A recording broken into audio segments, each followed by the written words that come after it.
Scorpio, hello, Merry Christmas. It's December 2018. I had a few really interesting emails from Scorpios actually, my own star clan. A lot of them were really annoyed. If some of you are watching, I want to address that this month before I begin the readings, and to say that yes, many Scorpios, including myself, have had a really tough few years, and I guess it depends on what you're going to focus on as to what is going to manifest. And I know that sounds like a cop-out, and yeah, we focus, we creatively visualize, and then the arse falls out of everything anyhow. But you've got to continue with that belief that whatever is happening, as unpleasant and difficult as it is ultimately for your own good. It's hard to see that when you're in the midst of suffering and there's a lot of pain, and you know you've got a pile of bills on the table and no money coming in to pay for it. For those of you that message me, look, I don't normally like to talk about this side of it, but you know, I've just spent 4 years really struggling with the 4 development companies to work on my website. It was a monumental cock-up. It's cost me $200,000 in development costs and around $800,000 in lost revenue. So for those of you that emailed me, messaged me here last month, you know, having a gripe about how astrologers have been saying it's going to get better and it's still the worst time of your lives, well, join the club. Try $1 million down the drain. It's tough, and right now we're in for more money. So just consider this my social service to you. No, I do enjoy doing it, and yeah, it has really looked after me over the last 17 years. So, you know, we'll see whether we can keep this going. Crossing my fingers. If not, I'll find a way to get back to you somehow. So really, that's, I guess, my first bit of the message. You can worry about all this shit, but at the end of the day, worrying about it isn't going to change it. You can cry about it or you can laugh about it. And yeah, look, Scorpios are fairly intense, I know. I get rather aggressive and irritated in the moment, but you know, I like to think of myself like a turbulent ocean storm with the depths of the ocean calm as calm, peaceful. And so that's the point I'd like to make to you right now. We see the transit of Venus moving into your sun sign on the first day of December. That brings with it an opportunity to be more loving, and I think that love has to be towards yourself, ourselves as Scorpios. We're too intense.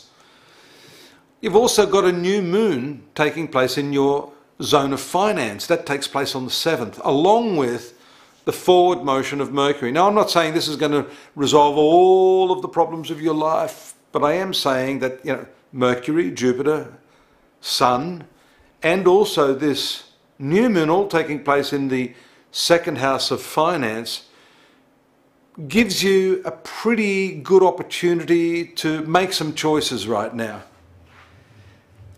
I'll tell you how I've been dealing with this, and it has to do with this action, gripping, holding on. The more you hold on, the harder it's going to be. You do have to let go. There are some moments in life where yeah, the universe will go, okay, you think you can do it better? Go on. Go and do it. Go and suffer. Go and continue to suffer. Hold on as for grim death. And why do you need me? Providence says. I think so. I think that's the lesson. Scorpios, many of them are now coming to a point. In fact, I was talking to my really great friend, and he's like my brother from another mother, Peter Northcote, a brilliant musician, and I've known him since childhood. He's going through the same thing. We're having to let go. We were talking about this very thing the other day. The secret here is to let go. And you're not able to let go because there's a fear factor there that's giving you this inner belief that if you let go, you may find yourself in a worse situation. But that's the thinking that is attracting the current really bad situation, and has been. The whole circumstantial scenario that we're in is directly related to this attitudinal approach. Mars is still conjoined with Neptune in your 5th house. So of course there's still confusion, and we see Mercury coming out of that retrogression, making a square to Mars. There's a lot of anger in a lot of those messages I got from you. They reflect me quite a bit, I've got to tell you. I've been feeling pretty angry myself, you know. When you lose $1 million, it's not a good feeling. Especially when there's more bills coming in and all your traffic's going down because Google's sort of joined the conspiracy to screw up Scorpios as well. Then, you know, you wake up some mornings going, feeling that Adam's apple up here, you know, what the hell am I going to do? But that's passing, you know. The Mercury is going to, you know, pass through this square phase. And then you're going to see a really, really nice full moon on the 22nd, 23rd, just a few days before Christmas. Open yourself up to that, because this is going to help you understand the past and contextualize where you are right now. First things first, Scorpio, you've got to take full responsibility for this. Stop playing that blame game. That's the big killer, I've got to tell you. Blaming everyone else, the universe, your childhood, your parents, your partner. And look, and don't blame yourself either. You've got to accept yourself in this scenario and just expect something really fantastic to happen. You know, I had another friend the other day, it might have been a client, I can't remember, but saying the same thing. Oh no, actually it's a good friend of mine. She was going in for surgery today actually. She's okay. But she was terrified. She was holding on to this idea. I said, you know, you've just got to basically change the channel. Our brains are like a TV set. If you're just locked into that channel, how often have you been on a TV channel and you hate the show you're watching, but you just won't, you just keep watching it? Your brain is like that at the moment, and if you just change the channel, that's going to be easier to change the channel. And when that full moon takes place on the 22nd, you are going to feel the opportunity. There's the opportunity, just as we mentioned earlier, there's the opportunity for many different avenues to earn money, making choices. But I think that those choices are not just about money. I mean, you can make the choice to make more money, but that may make you miserable. Or you can make the choice to follow your heart and to live again like a child and just see where it's going to take you. You know, it's all about trust, about courage, about that adventure, that childlike adventure. You know, your ruling planet is in the 5th house now with Neptune, which is the place of children. I'm not talking about your own offspring. I'm talking about that place of your own inner child. We've talked about that as well here before. Allow yourself to connect with that.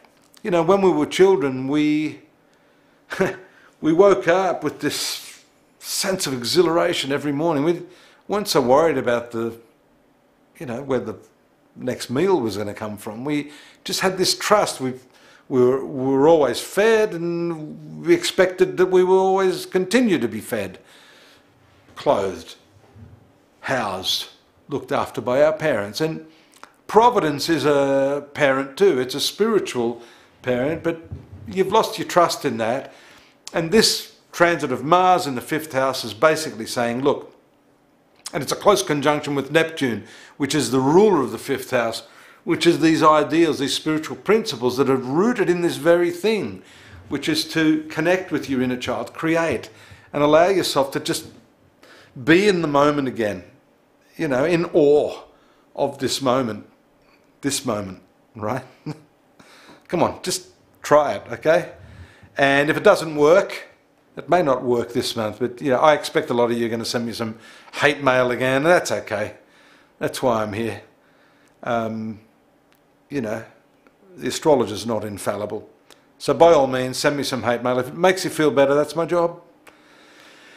And look forward to that new moon later in the month. By the way, the opposition of Venus to Uranus is going to bring some exciting times socially for you and in your relationships over this coming few weeks. So enjoy that while Christmas 2018 takes place. Do pop into astrology.com.au. I've got the 2019 forecast there now, and of course you're going to want to find out, well, is Dadhichi going to give me some better news than 2018? Go and have a look. I'm not going to tell you anymore. Tune in on January 1st and I'll have the initial forecast for you, so come and join me again then. And thank you once again. Happy New Year. Look forward to your company again soon. Bye bye now.